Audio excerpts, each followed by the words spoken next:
네, 상황이 매우 긴박합니다. 존경하는 국민 여러분, 정부 여당이 12월 3일에 1차 국가 내란 사태도 모자라서 2차 내란을 획책하고 있습니다.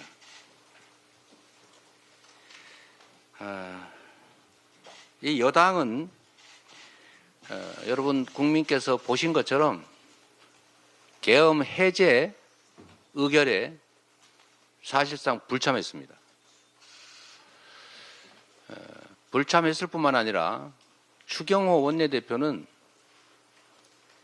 계엄 해제 의결 시간을 늦추려고 했고 계엄 해제 의결을 위한 본회의 참석을 하지 못하도록 소속 의원들을 당사로 불러 모으거나 혼란을 주는 행위를 했습니다. 1분 1초가 중요하고 계엄군이 국회 본회의장으로 진입하고 있는 이 위중한 시간에 제 판단으로는 계엄 해제 의결을 막기 위한 내란 역할 분담을 했던 것으로 생각됩니다. 둘째로 이 여당은 군사 쿠데타를 도모한 것이 명백한 윤석열 대통령에 대한 직무 배제, 직위 배제를 위한 탄핵에 불참할 뿐만 아니라 사실상 방해했습니다. 소속 의원 중에 일부가 자유의사로 참여하기를 원했던 것으로 보이는데 사실상 이를 억압한 것으로 보여집니다. 여당은 명백한 내란의 공범입니다. 계엄을 방조한 국무회의도 문제입니다.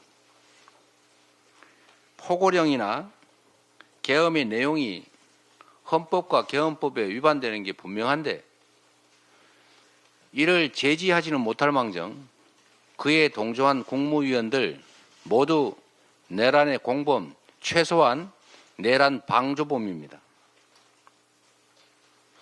그런 여당 대표와 총리가 다시 헌정 질서를 파괴하는 중입니다. 우리 국민은 윤석열을 대통령으로 뽑았지 여당을 대통령으로 뽑은 일이 없습니다. 대통령이 유고가 되면 국무총리가 대통령을 대행하기는 하지만 대통령이 유고되지 않은 상태에 무슨 근거로 여당 대표와 국무총리가 국정을 하겠다는 겁니까? 대통령의 권한은 윤석열 대통령 개인의 사유물이 아닙니다. 박근혜 대통령이 탄핵된 이유도 최순실이라고 하는 선출되지 않은 민간인이 선출된 대통령이 행사할 권한을 대신 행사했기 때문에 국정농단이라고 했던 것이고 그 때문에 탄핵된 것 아니겠습니까? 대통령의 권한을 대통령이 유고되지도 않은 상태에서 잠시 이선 후퇴를 시키고 대통령의 권한을 국무총리와 여당의 대표가 나눠서 같이 행사하겠다는 이런 회계망측한 이런 공식 발표를 어떻게 할 수가 있습니까? 이거야말로 헌정 질서를 파괴한 또 다른 쿠데타 아닙니까?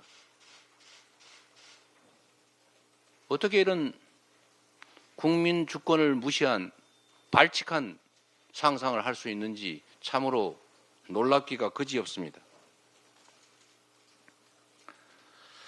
지금 윤석열의 배후 조정으로 아무런 헌법적, 법적 근거 없이 총리와 여당 대표가 국정을 맡겠다라고 하는 것은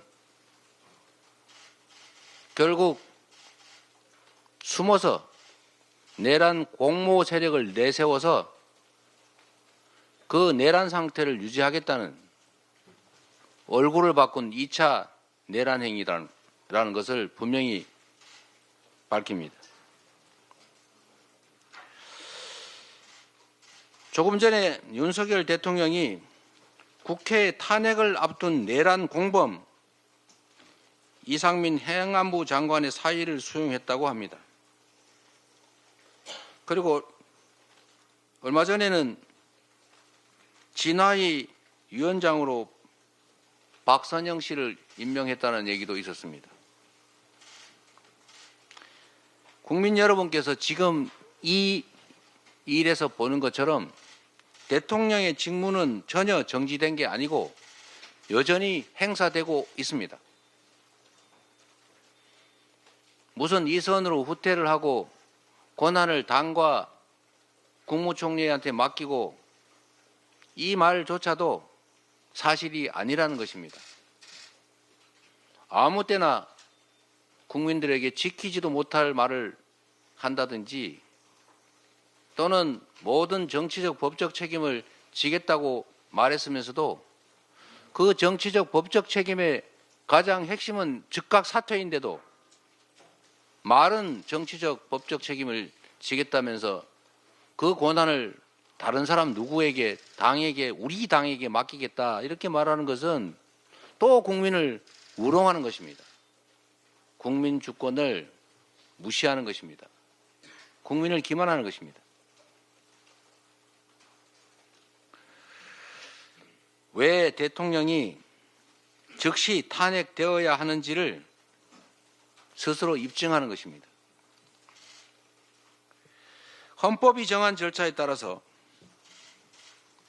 대한민국 헌정 질서를 파괴한 내란 주범, 군사 반란 주범 윤석열은 즉각 사퇴하거나 아니면 즉각 탄핵되어야 합니다. 이 위기와 혼란을 해소하는 유일한 길입니다. 오는 12월 14일 우리 민주당은 국민의 이름으로 반드시 윤석열을 탄핵하겠습니다. 대한민국의 민주주의, 위대한 국민 승리를 위해서 반드시 탄핵을 성공하도록 하겠습니다. 고맙습니다. 예, 감사합니다. 여기 언론인들이